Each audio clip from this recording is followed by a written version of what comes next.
Hello. Today we're going to tell you why you really need to consider more the concept of short sale. Short sale is something that all of us dread when we talk about what to do with our homes. Uh, all this economic crisis, this meltdown has created immense stress in all our families, has affected us vastly. And one thing that most of us want to do is protect our house no matter what. Now, this is something that is very, very important that I need to tell you. If we really want to help ourselves, we need to consider that the decision of keeping our house is not only a battle that will be won by actually keeping the house. What happens is that if you bought your house at a considerably higher price than what it's worth right now in the market, then you're facing a situation where decisions that you make today or within the next few months might affect your retirement, might affect the whole spectrum of the amount of money that you'll be paying towards your debt. Let's say that you bought a house that was, for instance, $500,000 in 2006, and now the house is worth $280,000 or $300,000.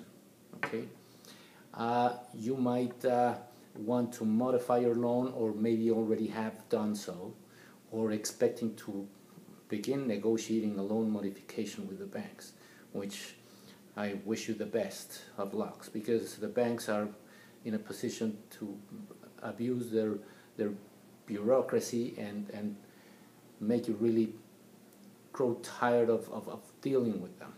But the thing is that let's say that you decide that the payment that you're going to have is reasonable, so why wouldn't you keep your house? And in the end, probably it would be cheaper to keep the house than rent another house, or it's comparable, and well, if it's the same money, why don't you keep your house?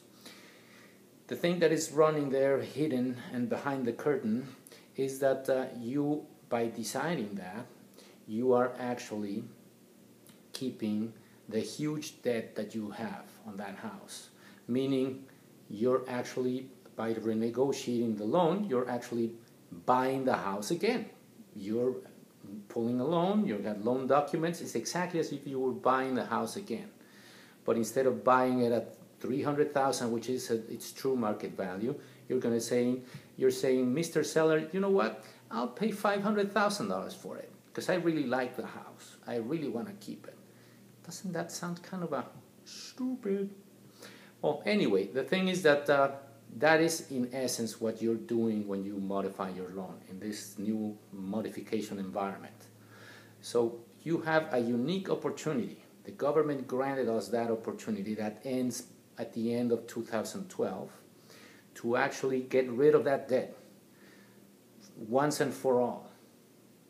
It will hurt. It will be something that is, I mean, it's an emotional thing. I know. I've lost a few homes and stuff, but and we've all gone through this losing stream of that is horrible. And you might feel that you're losing the battle. But in the end, trust me, you're taking advantage of something, a unique opportunity to get a fresh start. Okay? By getting rid of the debt, you're going to get rid of $200,000 or $100,000, several $1,000s. That, just imagine, 30 years from now, imagine, I mean, the game is going to go on no matter what. You will keep your house, you will rent for a few months. I mean, 3 or 4 options might happen, but they will happen. The life will go on. You'll survive. Okay? Now, picture yourself 30 years from now, and now you have finished paying your debt, okay? You finished paying that $500,000 home. And then you sit down and say, my goodness, I don't have that much of a retirement. You think you're going to miss those $200,000 that you paid extra for the house? Now consider one more thing. That the government or the banks will forgive you after 3 years. Even if you're not paying anything and you owe 2 years of mortgage, after 3 years of having short sold your house, you'll be completely and 100% eligible to get a mortgage again. So 3 years from now, When the economy settle, when you have a steady job, when you have organized your budget and your personal and business finances, you'll have a chance to buy another house. If you really loved your house, the house that you have right now, well, you might try to hunt for that house, and who knows, you might buy the same house. And do you think it's going to go up really quick and you're going to lose the opportunity? I don't think so. See, the houses, the economy doesn't foresee any recovery of the market in the next 5 or 7 years. So if 3 years from now you are forgiven, you're blessed with another mortgage, and you want to buy your house that right now is probably $280,000, you probably will be paying $300,000, $310,000. Okay, but consider that, and you just deleted $200,000 plus interest, which, by the way, they're horrible.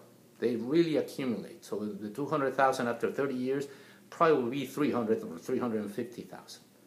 So consider that in your future. And trust me, seek the professional advice. Seek somebody that will help you crunch those numbers and will help you decide if really the decision that you're making about keeping your house is the right one.